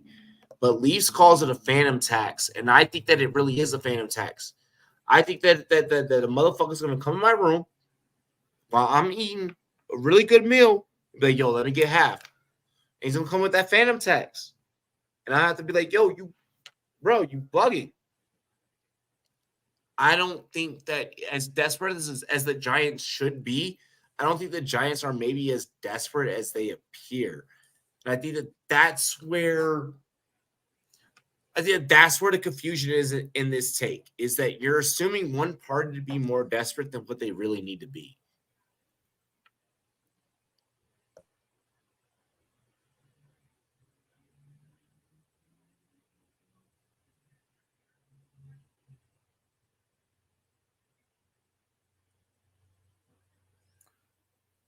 Why did you mute yourself? Because it's your turn to talk. Well, I didn't know you were. I thought you were. I could still read your lips, so I wasn't sure. Oh no, I was having a side conversation. I know you were, but I wasn't 100% positive you were just coming right back, so I wanted to wait. Motherfucker, you can't hear that. That's office hours. Private office hours. Like God damn it! Like I haven't heard worse. We'll see. Okay, This episode is entertaining as fuck, and I'm loving it. All right. I'm loving making this episode. And then you get content from the peanut gallery. I'm not going to say what I want to say. I'll be nice. I'll say it off air I'll say it to her when we're off air. This man said OnlyFans hours. Oh my gosh. No, for real. It's called Only Rum, by the way, ma'am. Literally, only rum. The only rum. Subscribe to my only. Stop it. Cardinals are a surprise and make the playoffs next season. Cardinals are not a surprise and they do not make the playoffs next season. I will address that comment right now. Stop it. Stop it. Stop it. Listen. Zach, just for you, I'm going to take a shot while Mike does his take for your woes as an Arizona Cardinals fan. So, no, I don't think that the Giants should make this deal. No, I don't think Cleveland's going to end up trading him. I want you to end your take with Zach's comment. Okay. So, I don't think if he was to get traded, I don't think it's going to be to the Giants. I think it's going to be to a different team. Who is that team? I have no goddamn idea because I don't think it's going to happen. I think they're going to be on the hook for Watson for 1 or 2 more years at minimum. But I will be 100% honest, and Robbie's going to look at me weird when I say this. I can't say the R word on stream, but there's no way that no team is going to trade for a apist. But here's the thing. I don't think it's a bad thing that the Cleveland Browns keep Deshaun Watson. I don't think it's a bad thing that Deshaun Watson is the quarterback of the Cleveland Browns. I think Joe Flacco was good for what they needed him for, but that's it. I do think they get another wide receiver weapon. I love, and I know you do too when I bring this guy up, I love the trajectory of Mr. I burnt my face off and still kicked ass, David frickin' Njoku.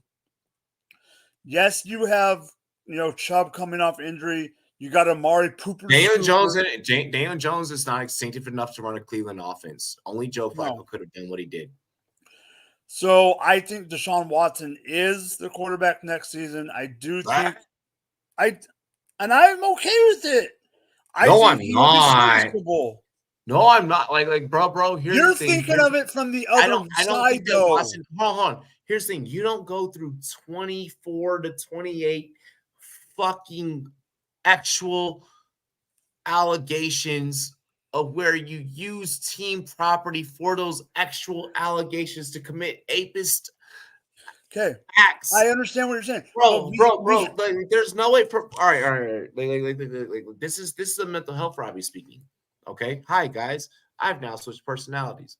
This is my other side speaking. So to speak. I think we're gonna get into an argument.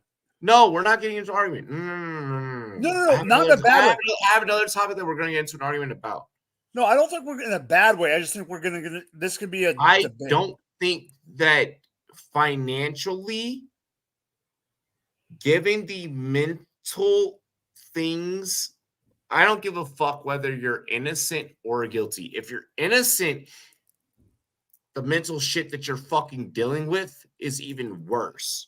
Because then you're like, well, everyone's accused me of this thing, and I never actually.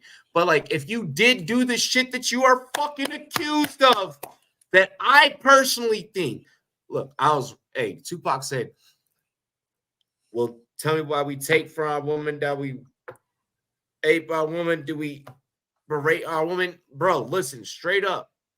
I am the biggest advocate for women's rights. We know this. Yes, thank you. I have a I am a feminist. Like I have brought on some of the biggest names in the fantasy football industry that you can imagine. I've tried to elevate. That's one of the things that I do. I'm not gonna say pride myself because that's the wrong adjective. That's one of the things that I do though. Like I stand on business with that because everyone deserves equal opportunity. Bro, fuck that. Like, if you did this shit and you did the shit that you're accused of, you're standing trial again. I don't know how the New York Giants can coherently say, hey, we're going to trade you X, Y, and Z, including Daniel Jones, to make the Browns even fucking stronger. The Browns have literally said, we're cursed. We need quarterback depth. We got a quarterback in Deshaun Watson, who's a predator. I'm going to keep saying that until you got Deshaun Watson, you got DTR, and then you bring in Joe Flacco. Clearly your system can fucking win football games. So if I have a competent Joe Flacco and okay DTR, but then I can fucking get me a Daniel Jones, if I'm the Browns, I'm like, I'm going to run this. I'm going to run this because everything else here is good to go. I may move here and there, but I just have to make sure that the way I move is comparable. It's a chessboard. I exchange rook for rook at this point. I'm just now playing rooks at this point. If I do the Deshaun Watson, I unload the bank account and I give it to New York. But I don't think that New York takes the bait, and that's my problem with this. Well, and here's it's the other good, thing. It's a good take, and it's a good bet. But here's the other thing on the New York. The other thing on the New York side, and we brought this up with Taco, not talking about Deshaun, but right. But I wish he was here for this segment. No, but, yeah. we've brought it up with Taco as recently as last offseason when the Barkley crap was going on. Would the Barkley stuff been as hot of a topic if it wasn't? Hold on, would it have been that hot of a topic if it wasn't in the New York media? We were talking about that with A. Rodgers too.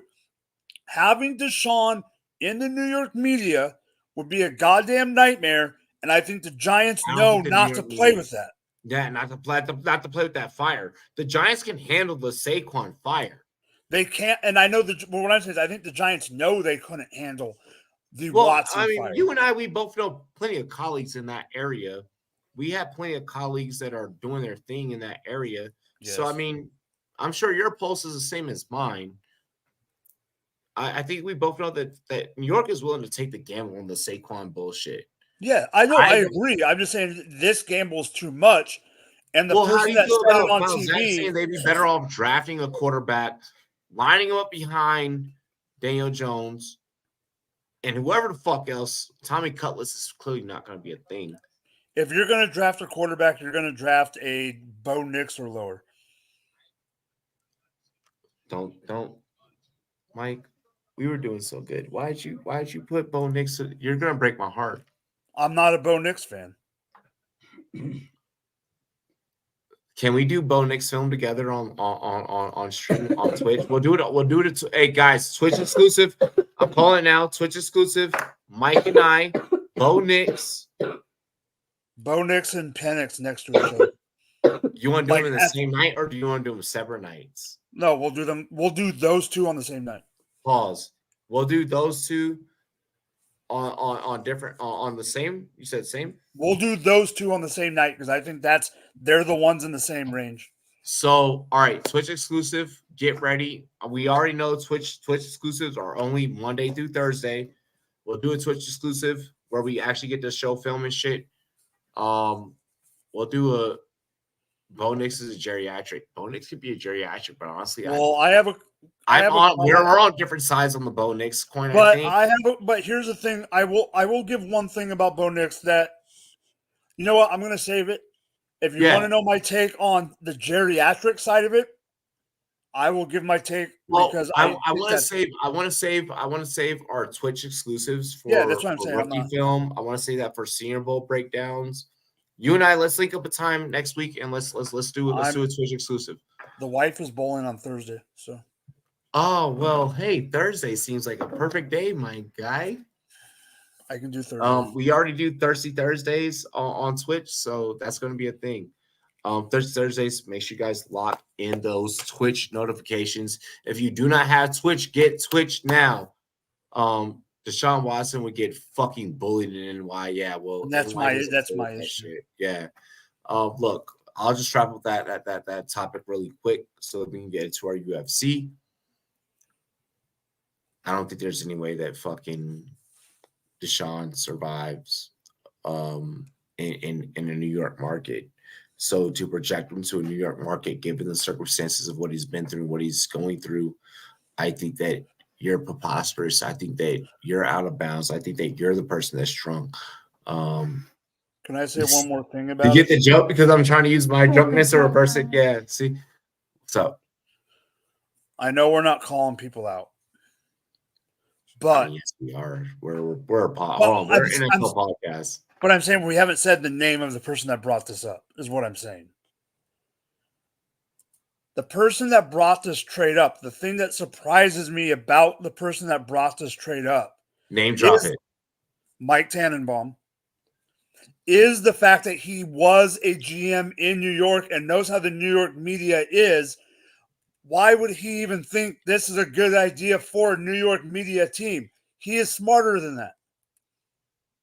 I think that in Mike's defense, he was put on the stand. Yes, he was. And sometimes when your heat are held to the fire, like, I mean, it's honestly me right now with Caleb Williams. Oh, I'm going to use it. Like, everyone's like, Caleb Williams is him. Oh, my God, please fucking draft Caleb Williams. Oh, my God, Caleb Williams, can I suck your dick? And I'm like, Caleb Williams, you lost games that you shouldn't have. Oh, well, his defense was subpar, bro. You're supposed to be the offensive, like, captain. You need to fucking really go out there and you need to champion. I just lost a view. I literally watched as soon as I fucking brought my Caleb Williams take. I pissed someone off. I just saw it happen live on stream with the analytics. Caleb Williams was stressed though. Dude, everyone wants me to be so high on Caleb Williams, and I know this is gonna be the take that's gonna like this is gonna be the take this. I'm gonna piss motherfuckers off. Like, this is where I need the Rumboyz to like really be like, no, we rock with Robbie. All right, so we got a thing. I sat down with Kyler. You know, this is me getting my feet wet, right? This is year one in the industry. Oh God, where are we going with this? Like, I do my shit. I noticed Kyler. I noticed, oh shit. You're him. Your coaches aren't him. Like, all right, like, let me start using that formula. Let me start looking at like these little nitpicky shit. I was like, okay, I came in the industry as a media reporter, looking at that number one pick, like, you're him. Let's go. And then we go further. And I'm like, yo, I really think that like in the long term, Baker can like really be something. Like, I'm like, oh, like you know, like this little motherfucker gonna cook. Like, all right, like let's do this. Like, you know. I started taking my formula and I started applying it, you know. Next year, I'm like, all right. You know, and even the same thing with Jalen Hurts. If you want to apply that Jalen Hurts, I'm like, oh, Jalen Hurts, like, bro, like, he getting it. He getting after it. Let's get into recent. Yo, Bryce Young, Robbie. Yo, Robbie, CJ Stroud. I'm like, yo, CJ Stroud. Like, I'm like, you know, come on. Like Yeah, you know, let's really, you know. And then when I spit these takes and I really talk this game and I'm really like, yo, this is the guy that I'm really fucking with. Everyone early on always says that I'm the dumb one. Yo, Robbie, you had too much rum. Yo, Robbie, you're why the rum's always going. Yo, Robbie, like, yo, that I don't agree with that take. Yo, Robbie, I don't see what you're seeing in film. And if you sometimes it's my own colleagues. It's my own colleagues that say this shit. This is why I have cast members that can contrast what I'm saying. Because I want everyone to have their own opinion. But at the end of the day, yo, it's been, at this point, it's so consecutive for us. If I'm telling you right now with the whole Caleb Williams shit, that I don't think that it's going to be a thing. Haven't I given you enough proof? Like, haven't I shown you that I can actually scout this shit and actually... Though, if Caleb Williams goes to Washington, goes to Chicago, I don't think that it's a go. I don't think that he's generational talent. I think it's Zion Williamson going to the Pelicans.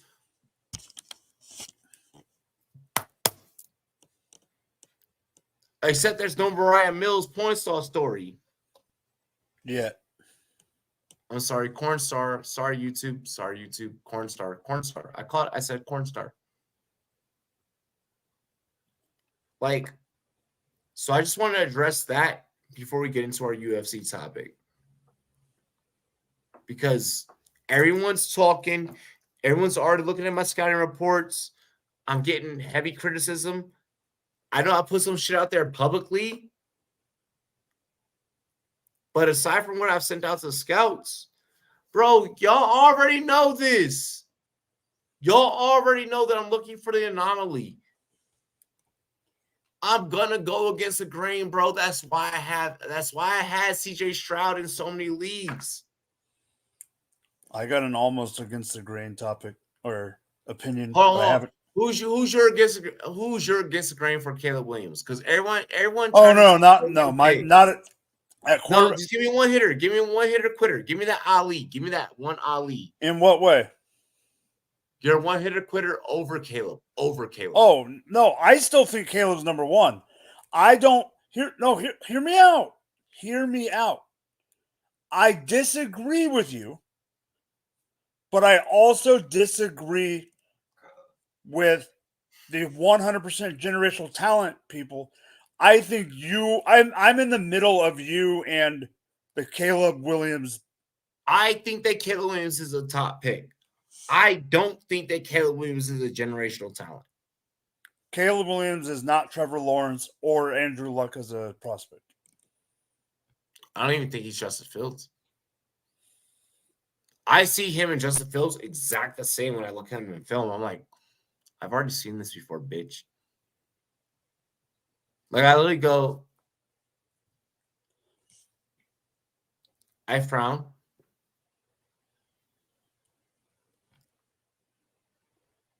Like, I'm sorry, but is like, it the decision making? No, is it? I'm asking, is it the decision making? Yeah, I think they're. Yeah, no. Actually, I'm not going to refute. Yeah, there's no, because that's what you said to me about 6 months ago about Fields. No, well, but Fields, I think that is getting his. I saw Fields over the course of the season get that down pat. Yeah. But I think that was because Fields had to go against the grain of what his offense was calling. No, and that's why I said 6 months ago you told me that. So, yeah, a lot has changed in those. So I think that Fields started having to improvise. I don't want to see Williams in that position. I'd rather have the argument of Caleb Williams is a product of his system than Fields is struggling to improvise in this system because pieces around him aren't ready. I think that it's made more so that I don't want to see him fail. Because I do think that he can be great. But if you put him on Chicago, Washington, or New England, I think he is fucked. I disagree with you on one of them. I don't think the scrambling is there. He's going to have to move. He's too tall to move. He's too tall. What is he, 6'10"? I think Chicago. He's 6'2". I think Chicago's on the right trajectory. I think Chicago's on the right trajectory and has the money to secure the line to help him out. Chicago has a line. But Chicago needs Marvin Harrison way more than they need him. So that becomes a fucking issue in the draft. But here's the point. Even if they don't, they're not drafting Marvin at 1.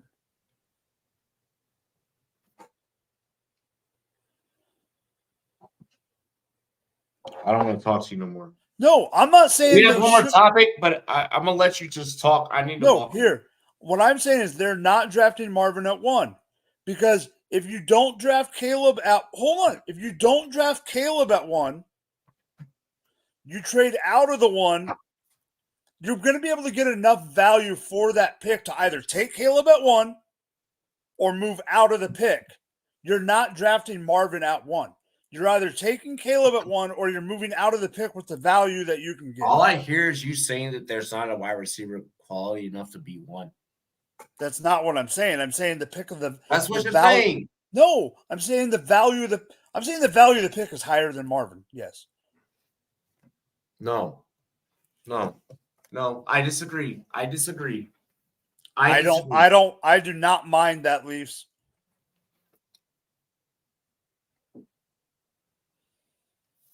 Caleb Williams' improv style gives Mahomes vibe because not that one. They can play out of the pocket. No, he does. He does not. I've not. No. Where are y'all seeing this Mahomes shit? I'm not saying that. I meant the Odunze one.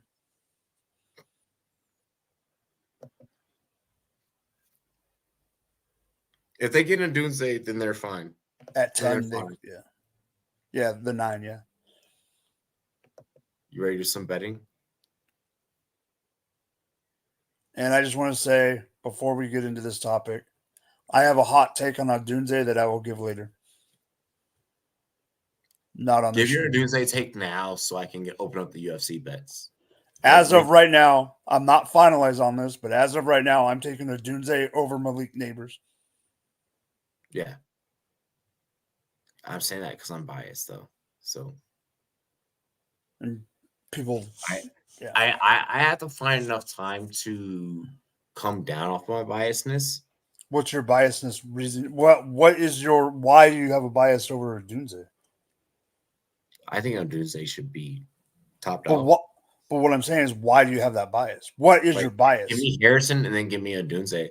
I think Yeah. Odunze can take the top off of routes. I think his size provides enough prevalence. The way he boxes out, the way that Odunze plays is like a power forward. He reminds me so much of Kevin Garnett, to where it's like the way he makes his cuts and then makes himself available to be available for a play. It's just that box out scheme for me, bro. It's the way he runs routes. It's the way he jab steps. It's the way that Odunze will literally be like, and then he's here waiting for that outside shoulder.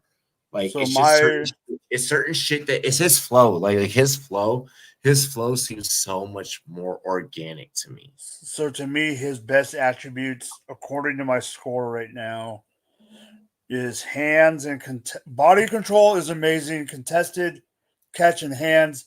The one thing he doesn't, his routes He is fine. very great at his contested catch rate is fucking. That man does not give a fuck. I'm okay with his route running, but the one thing he can work on the front side of his routes, and it's the lowest score that I have for him, is his release. I don't actually mind his release because like Odunze's not afraid to be come up, step up, show size. He's gonna boom. I'm gonna show size. I'm bigger. Boom here. Okay, let me get some separation depending on what the route is. And his break is so good, and the way he brings his hands break up, is amazing. His break but like he'll bring his hands up to create the break, and that's what I love about Odunze. Odunze he'll come inside with his hands. It's very much okay. You can tell I've been doing a lot of this. I'm sorry for how this is about to be nerdy as fuck, and I'm sorry. That's all I'm gonna do is apologize. Odunze will be straight up boom boom. If I gotta get inside, I'm here. I'm using this outside palm straight to shoulder. Get the fuck. Boom. I'm here. If I have to be here, it's swim. Boom. Break. Cow. I can break inside. I can break outside here at that point. Odunze is very hands aware on his breaks, to where I'm okay. It's almost like how I hate to say what I'm about to say, but it's the only comparison I can do right now. It's only like it's almost like how Devontae Adams will be like, I'm gonna drop back. Like I'll drop back a yard and a half off my route so I can get my own space. I'm gonna let you fall forward with the press to make me do, because I know I can now leave you behind me. So it's Odunze does some different things that I think that everyone should acknowledge. It's not a Quentin Johnson situation where it's like, here's a player that was in a national championship game but only catches with his body. It's not that at all. Put some wing trying to attack in the corner press. Sorry. I got really nerdy there, and I apologize. I actually really because I went full in of breaking down the game and everything, and I didn't need to go that far. I could have just laid a regular tape. It's fine. But honestly, who else do you know plays a position like that? If I'm gonna get up in somebody's shit, I'm gonna get up in your shit. And I think that Odunze presents that to where he can get up in someone's shit or create separation. All right, fights, and then we end it. Hold on. Let me switch to UFC. What the? All right. Where do you want to start breaking down the card? I'll start wherever, you know that. I don't think we should talk about the main event till the last. But obviously, main event's not till last.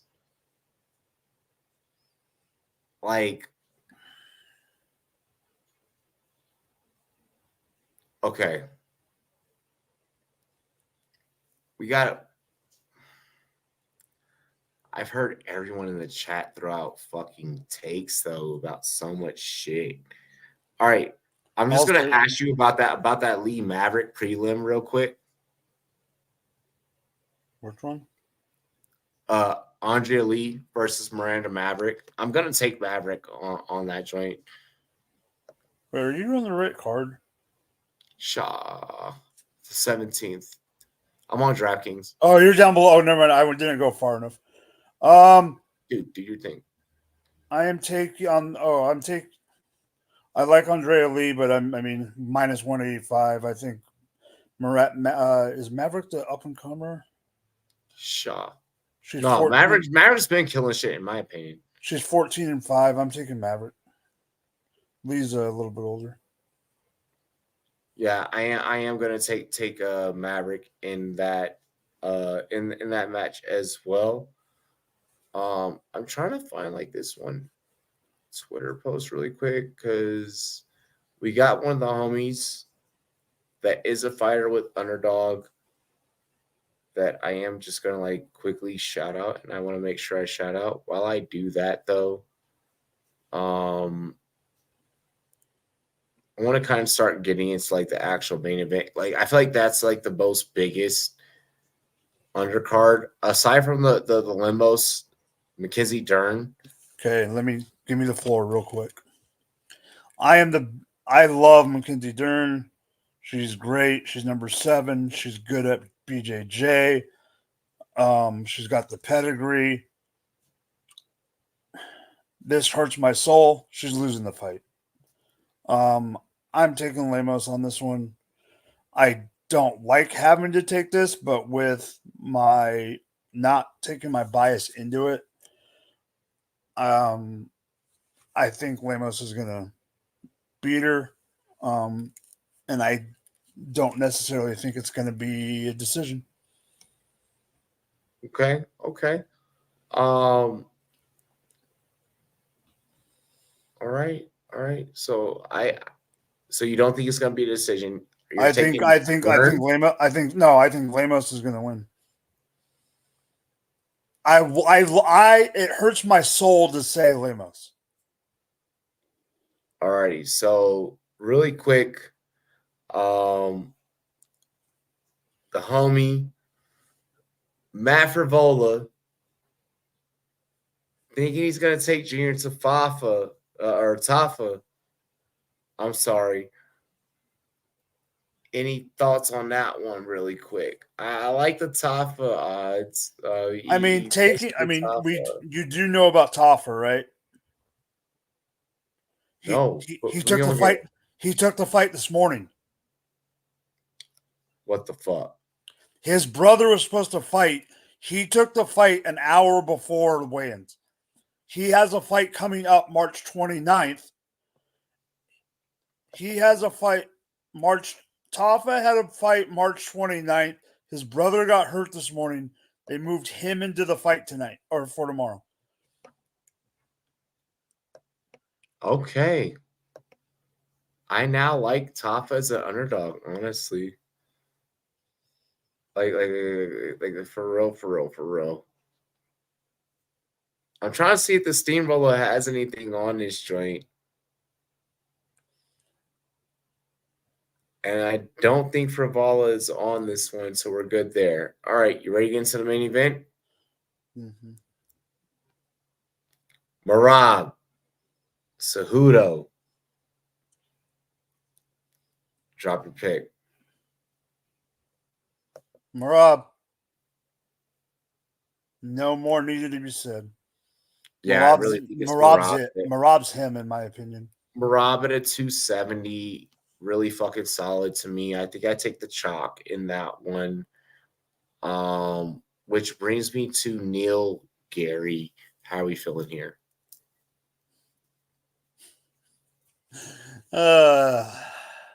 This is interesting. Everyone's joking about Ian Gary. I mean, everyone's joking about Ian Gary, but Ian Gary's, I don't know. This fight could go either way. Here's the thing. I don't know if memes win the fight. No, they don't. And, like, Gary needs to get humbled. Jeff Neal can pull off that humbling. But at a plus 195, I'm still going to take Neal. No, actually, I want Gary. Honestly, y'all keep fucking with this man. I think if you keep fucking with this man, in all honesty, I think it's gonna come back and bite somebody in the ass. Like I don't think I'm going with Ian Gary. I'm rocking with the simp. Okay. Before you go to the next fight, I want to bring something up, and I didn't think that I needed you to bring it up, but I do after I looked at it again. The very first fight on the main card, I would right now take Roman Koploff plus 200. Okay, I like that. I like the Koploff pick. I'm not gonna go against that. I just think he is showing that he has what it takes to be a star in the UFC. But is that solid money against like is that solid money given that we're gonna take? Are we taking Jeff or are we taking Ian?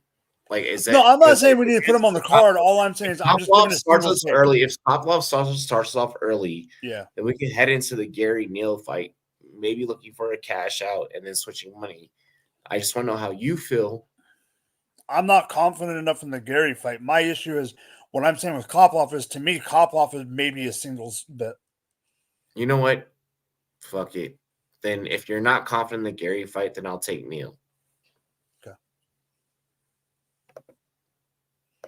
I'll take Neal if you're not confident in the Gary fight because I am more confident in the Koploff fight. So I'll take the Koploff and I'll exchange my odds to take, more of an underdog on Neal. Like Leaf said, the gatekeeper. Casa, Whitaker, ill. Can they both lose? Whitaker. What are the odds on that? Minus 238 for Whitaker, plus 195 for Costa. Give me Whitaker. Yeah, give me Whitaker. Costa looks good out of the van, out of the bus. But... yeah, I'm gonna take the guy that's faced the maximum effort opponents. The guy that's walked in there has been Deadpool and has gotten Deadpooled against multiple opponents. Casa last win was this Luke Rockhold. That's not saying a whole fucking lot. Hey, look, it's Jalen Rose on TV. I just saw you on Tuesday. Volk or Ela? I saw this. You saw the presser? No. I saw the comment in the chat earlier. There's something. I love both these guys. There is something telling me I'm not going with my heart on this one. I'm going with my gut. There is something telling me. And new UFC champion Topuria. Do you want to take Topuria at I don't want to take him. I just have a gut feeling that he's going to win, but it's Volk. So you're taking Volk? I'm taking Volk, but with Volk's last match was off of a last minute call up. Yeah. I know. And that makes me nervous. You see how ripped that makes me so nervous. It's like, are you really gonna bounce back? Like that wasn't that long ago. No, it wasn't. Like I feel like I was just at the bar watching that fight. Yeah, because you were texting me. Well, I think Topuria versus what I want Volk. I really think it's Topuria. I'm gonna go Topuria. I'm locking that in. It's my favorite part about gambling. I'm happy that this is the last half of this show.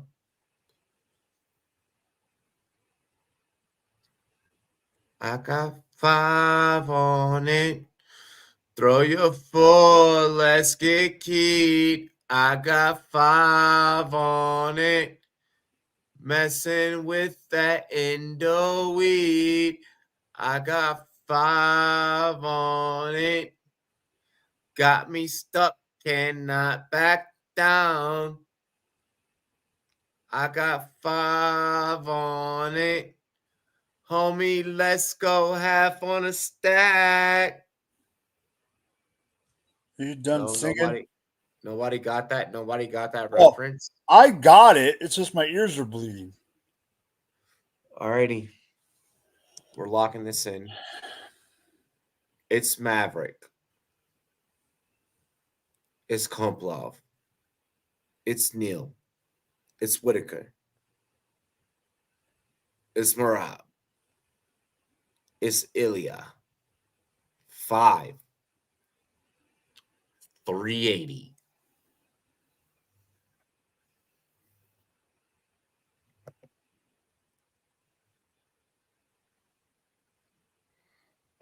Robbie has joined the dark side. Support your OnlyFans guide to support your people. Oh my gosh. We're throwing 5. 5 to win 380 on a whole UFC card.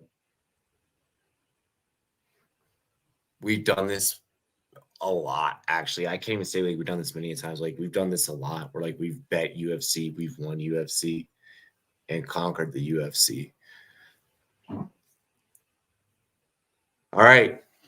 You already know how the fucking vibes go. We got shots to take. We got a show to close out. This is your favorite fucking live stream podcast for everything sports gambling. Shots at a 50 Cent celebrity team. Please win. I haven't checked that shit.